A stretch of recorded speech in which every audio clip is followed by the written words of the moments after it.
A crumpled receipt at the bottom of my husband's gym bag. I almost didn't look twice, but the amount caught my eye. $347. At a jewelry store downtown. The date was yesterday. I don't wear jewelry anymore. Haven't for years. My arthritis makes rings painful, and necklaces feel heavy on my aging neck. Thomas knows this. After 38 years of marriage, he knows everything about me. Or so I thought.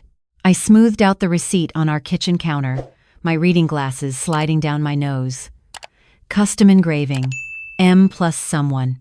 The someone part was smudged, but it clearly wasn't an L. Not Linda. My name is Linda, so who was M? Thomas had been acting strange for weeks. Ever since the accident at his construction site 3 months ago, a fall from scaffolding left him with a shattered hip and 2 broken ribs. At 62, recovery wasn't the same as it would have been 20 years ago. The man who'd always been invincible, who'd built our house with his own hands, now struggled to walk from the bedroom to the bathroom. But lately, something had shifted. He seemed lighter somehow, almost excited about his physical therapy appointments. He'd started showering before he left, putting on cologne. That cologne I'd bought him 5 Christmases ago that he'd never opened. Why wouldn't I? It smells nice. That's what he'd said when I asked. But Thomas never cared about cologne before. The therapy sessions were 3 times a week at Riverside Rehabilitation Center. Insurance covered it, barely. Each visit cost us $45 after the copay. Money we didn't really have with Thomas unable to work.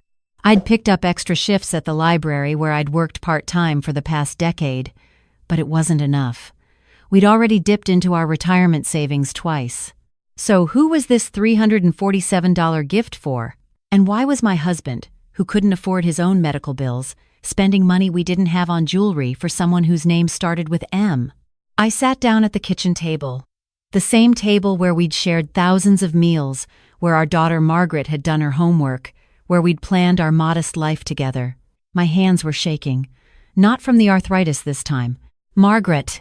Could the M be for Margaret? She was 35 now, living in Seattle with her wife Rachel and their twin boys. But Thomas just sent her money for the kid's birthday last month. He wouldn't, would he? I called Margaret.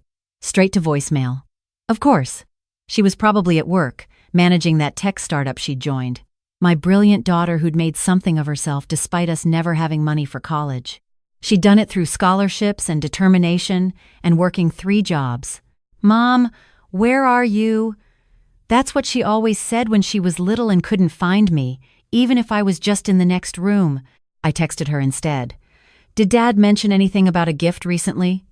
Casual, normal, not panicked. 3 dots appeared, then disappeared, then appeared again. No? Why? Is everything okay? I didn't respond. I couldn't, because I didn't know what to say. Thomas's next therapy appointment was Thursday, 2 days away. I spent those 2 days doing something I'd never done in 38 years of marriage. I went through his things, his phone, his email, his wallet. I felt dirty doing it, felt like I was betraying every vow we'd ever made. But I had to know. What I found made everything worse. Text messages to someone named Maya. See you Thursday. Can't wait. You make this bearable. Maya. M was Maya. I tried to remember if Thomas had ever mentioned a Maya. A colleague, maybe? But he'd been in construction his whole life, and the few women in his field I'd met over the years had names I remembered. Besides, he hadn't worked since the accident. Thursday morning, I watched Thomas get ready for his appointment. He was in pain. I could tell by the way he gritted his teeth when he stood up, by the white-knuckled grip on his cane. But he was still showering, still using that cologne, still checking his phone with a small smile I hadn't seen in months. Have you worked here long? That's what I'd ask when I got there, because I'd made a decision. A crazy, desperate, completely out-of-character decision. I was going undercover. I know what you're thinking. Wouldn't he recognize you after nearly 4 decades together? Wouldn't he know your voice, your walk, the way you tilt your head when you're listening? And you'd be right to wonder. I wondered too. But I had a plan. Riverside Rehab was always busy. I'd been there twice to pick Thomas up when his sessions ran late. The place was chaos. Physical therapists, juggling multiple patients, the constant noise of equipment, people in pain, people focused on their exercises, and they were hiring. I'd seen the sign last time. Physical therapy aide wanted. Start immediately. I didn't have the qualifications for a physical therapist, but an aide? That was different. That was helping patients move between stations, setting up equipment, taking vitals. That was something I could learn quickly, especially with my library science degree and my years of customer service. But more importantly, I needed a disguise. Not a Halloween costume, something subtle. Something that would work in a medical setting where Thomas would be vulnerable, distracted, focused on his pain and his exercises. I bought a short auburn wig online with expedited shipping. Nothing like my silver gray hair that I'd worn long for the past 15 years. I bought new glasses, thick black frames instead of my usual wire-rimmed ones. I practiced speaking in a slightly higher register with a hint of a southern accent. Nothing too dramatic, just enough to sound different in a noisy clinic where he wouldn't be paying close attention to staff. And I practiced walking differently, without my usual slight limp from my own knee problems, younger, more energetic, like someone who worked on their feet all day helping patients. Wednesday evening, I applied for the position online, listed my real credentials but used my middle name. Linda Marie Hartwell became Marie Hartwell. I put down different contact information, an email I just created. I wasn't trying to commit fraud. I just needed a few shifts. Just needed to see what my husband was doing during those therapy sessions. They called me Thursday morning at 6. Could I come in for a working interview at 8? They were desperate, short-staffed, insurance issues with their last aide. I said yes. Thomas left for his 9:30 appointment at 8:45, which meant I had less than an hour to get there, get through whatever interview process they had, and be on the floor before he arrived. I made it with 10 minutes to spare. The clinic manager, an exhausted-looking woman named Patricia, barely glanced at my resume. If you were in her place, would you have the courage to go undercover like that? I don't know. But I was doing it. My hands were sweating inside the latex gloves they'd given me. My heart was hammering so hard I thought surely everyone could hear it. Thomas came in at 9:35, 5 minutes late like always. He hated being late, but parking was terrible and his mobility was slow. I watched him check in at the front desk, my new auburn wig feeling like a beacon on my head even though nobody was looking at me strangely. The clinic was loud, exactly like I'd remembered. Machines whirring, patients groaning, therapists calling out encouragement, and busy, so busy. At least 15 patients in various stages of treatment, and only 4 therapists managing them all. Patricia assigned me to the mat area, where patients did floor exercises. Thomas started at the bike for his cardio warm-up, different section, but I could see him from where I stood, helping an elderly woman with her resistance bands. He looked tired. More tired than he'd looked at home. The facade he'd been maintaining for me, that everything was fine, was gone here. This was the real Thomas. The one in pain, the one struggling. And then I saw her. Maya. She had to be Maya. Mid-30s, athletic build, bright smile, dark hair pulled back in a professional ponytail. She wore the same navy blue polo as the other therapists, but somehow she looked different, warmer. She moved between patients with easy confidence, touching shoulders, offering encouragement, laughing, and she went straight to Thomas. My hands froze on the resistance band I was holding. The elderly woman said something to me, but I couldn't hear her over the rushing in my ears. So, who was wearing my husband's $347 gift? Who was receiving the texts, the anticipation, the cologne? I watched as Maya helped Thomas off the bike, her hand on his elbow, steadying him. They were talking. I couldn't hear what they were saying, but I could see his face. He was smiling, really smiling, the kind of smile I hadn't seen directed at me in. How long? Months? Years? They moved to the parallel bars. Hip rehabilitation. I knew the drill. I'd researched everything about his injury and recovery after the accident. I knew what exercises he should be doing, what progress he should be making. I'd asked to come to his sessions, but he'd always said no. I need to do this myself, Linda. Need to prove I can still do something without help. But he wasn't alone. He was with her. Patricia touched my shoulder, making me jump. Marie? Can you help Mr. Jennings to the bathroom? He's the gentleman in the blue shirt. I tore my eyes away from my husband and Maya. Of course. The next hour was torture. I helped other patients, set up equipment, cleaned mats, all while trying to keep Thomas in my peripheral vision without being obvious about it. He worked hard, harder than I'd expected.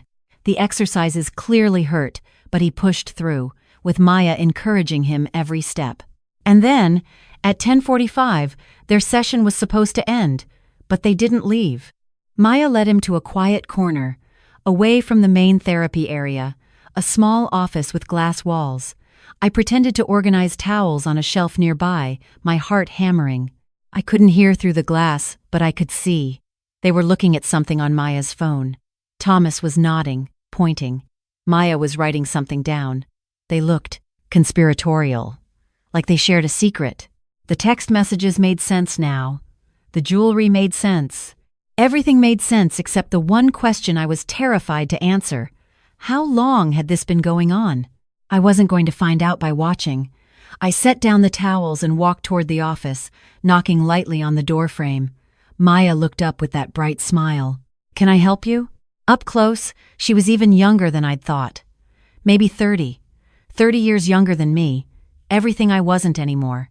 Energetic, unbroken, full of possibilities. Just checking if you need anything before lunch?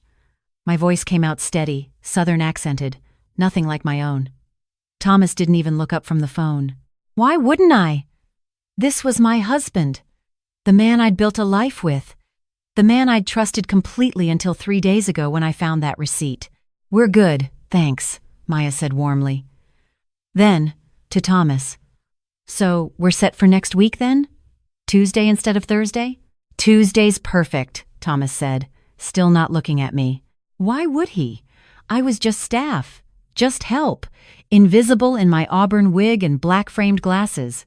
They finished their conversation and Thomas left, walking slowly with his cane, his gait uneven but determined. Maya watched him go with something like fondness on her face. I couldn't stop myself. He's a good patient? Maya turned to me, surprised, like she'd already forgotten I was there. Thomas? Oh, he's wonderful. One of the best. Works so hard despite the pain. And he talks about his wife constantly.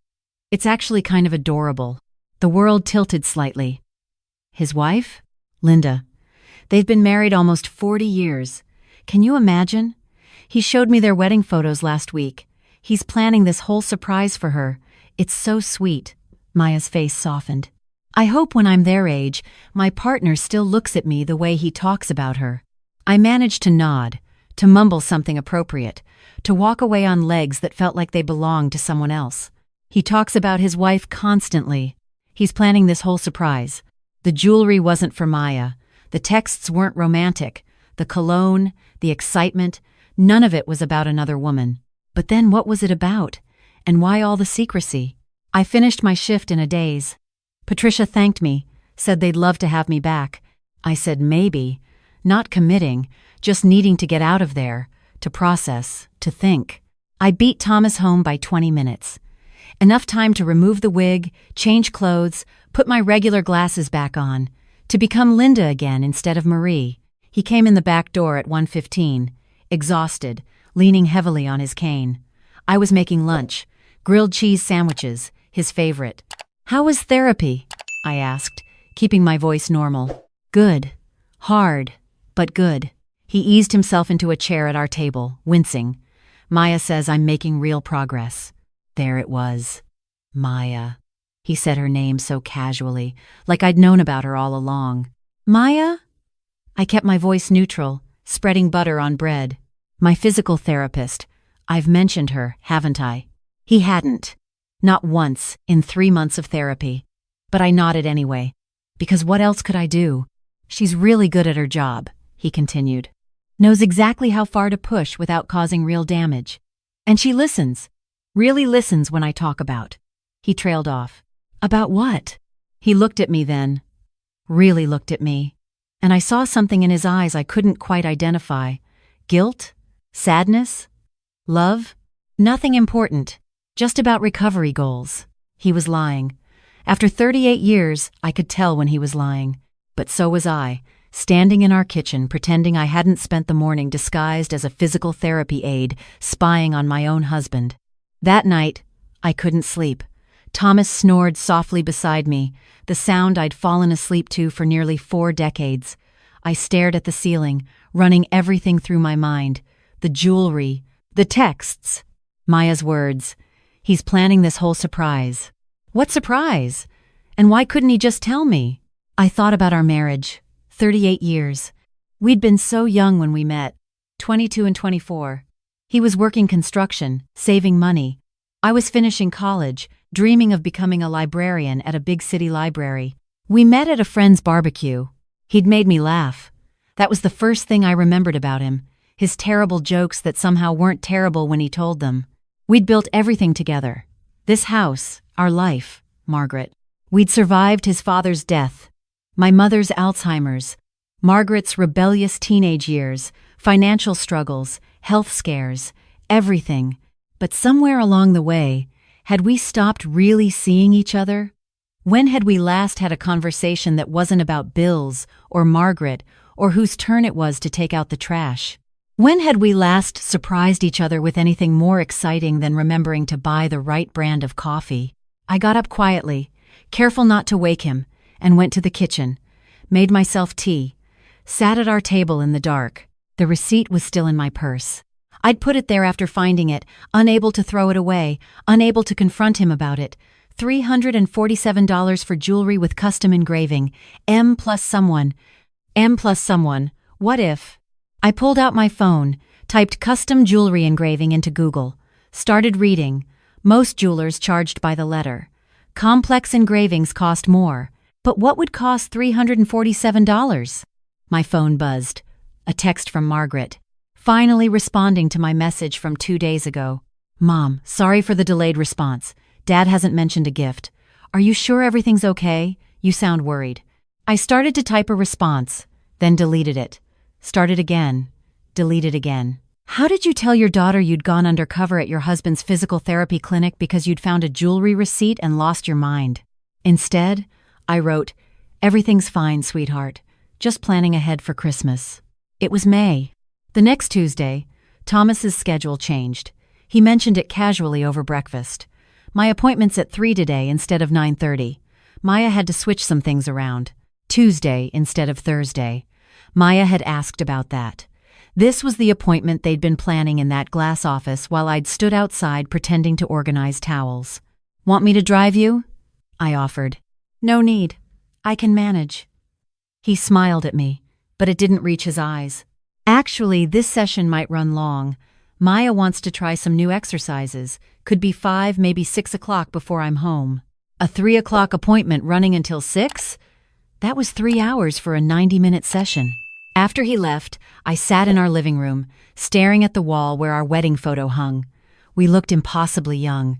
Thomas in a rented tuxedo that didn't quite fit.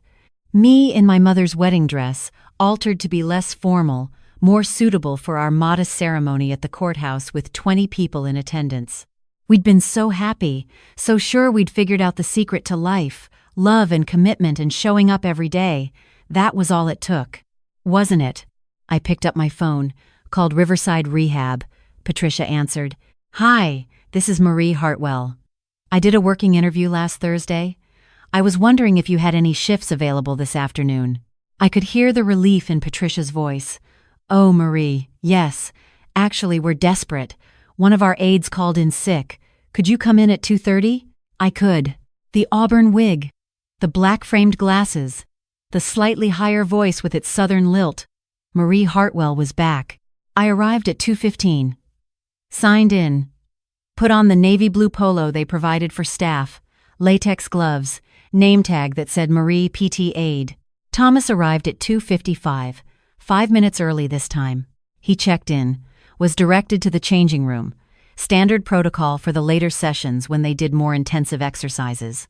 Maya was already there, setting up equipment in one of the private therapy rooms. Not the main floor where everyone worked together, a private room. Patricia assigned me to inventory supplies. The supply closet shared a wall with the private therapy room. I could hear voices through the thin wall, muffled but distinguishable. Thomas's voice. "You're sure about this?" Maya's voice. "Absolutely. I've done it before. Trust me." "Done what before?" Then music started playing. I recognized the song. Unchained Melody by the Righteous Brothers, our song. Thomas and I had danced to it at our wedding, slow danced in our kitchen on anniversaries. It was ours. Why was it playing in his therapy session? I abandoned the supply closet, walked past the private room. The door was slightly ajar. I could see inside without being obvious. Thomas was on a mat on the floor, but he wasn't doing exercises. He was practicing something. Movement that looked almost like, no, it couldn't be. He was practicing dancing. And Maya was teaching him, showing him steps, correcting his posture, supporting him when his injured hip couldn't bear the weight. "You're doing great," Maya was saying. "The wedding dance modification should work perfectly. Your wife won't notice you're compensating for the hip. It'll just look like you're holding her close." Wedding dance. Our wedding dance. The one we'd done 38 years ago. The one we'd tried to recreate on anniversaries until his injuries and my arthritis made dancing impossible. "I haven't danced with her in 5 years, Thomas said, his voice thick with emotion. "Not since her knee surgery. She thinks I don't want to anymore. But I do. God, I do. I miss it." I pushed through the service door into the kitchen, past the startled cleaning staff, and out into the back alley. Leaned against the brick wall, trying to catch my breath. He was learning to dance again. For me. Despite his shattered hip, his broken ribs, his pain, he was working with Maya, paying for private sessions, learning modifications so he could dance with me again. The jewelry, the texts, the Tuesday appointment. It was all for this. Tears were streaming down my face, smearing whatever makeup I'd put on that morning. My disguise was literally falling apart, and I didn't care. 40 years. That's what he'd said. 40 years we'd been building this life together, and I'd spent the last week thinking he'd torn it all down. I walked back inside, stripped off the wig in the staff bathroom, removed the fake glasses, washed my face. Linda Hartwell looked back at me in the mirror.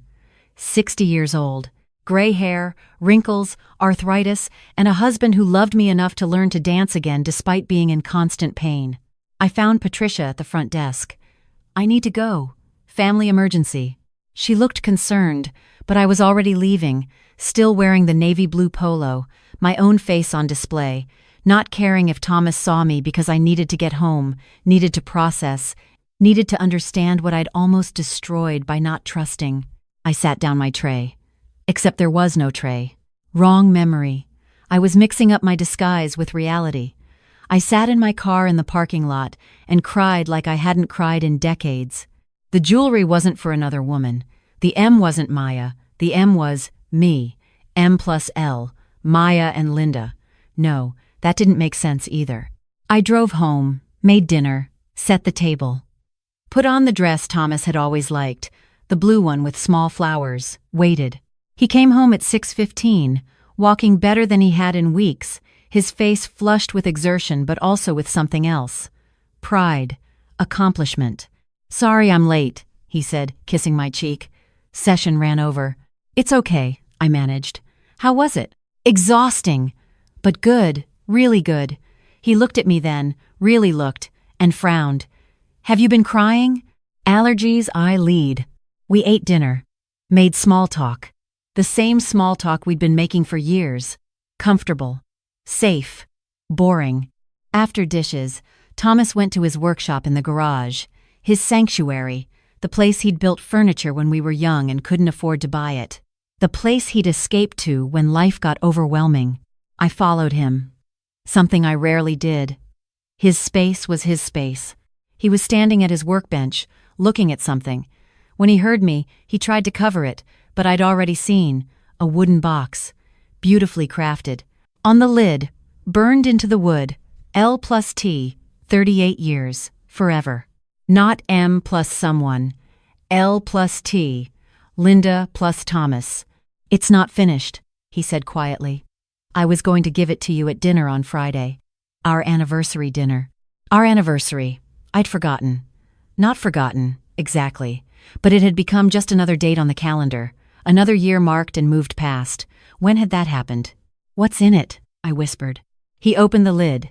Inside, nestled in blue velvet, was a bracelet, custom made, delicate silver links with tiny charms. I looked closer. Each charm was a miniature version of something significant. Our house, a book for my library job, a hammer for his construction work, a graduation cap for Margaret, a tiny pair of sneakers for the grandsons we didn't get to see enough.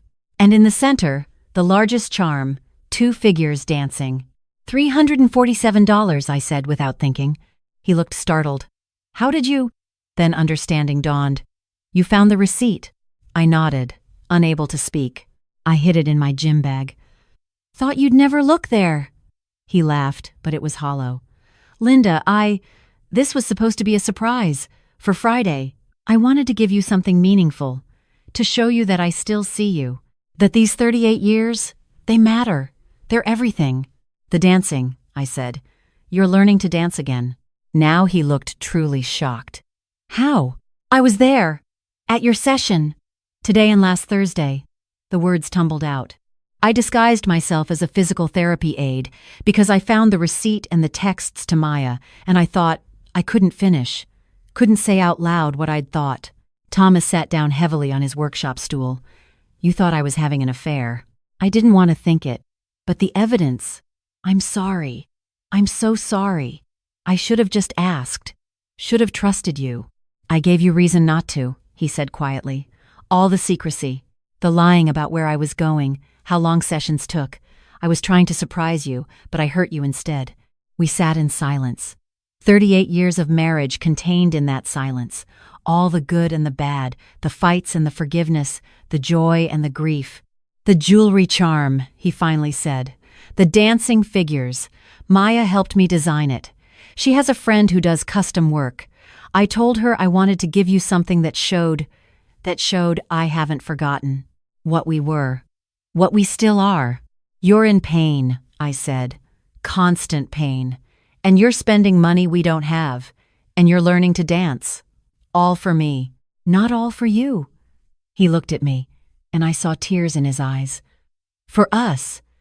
Because somewhere in the last few years, we stopped dancing. Literally and figuratively, we became," he searched for words, "roommates.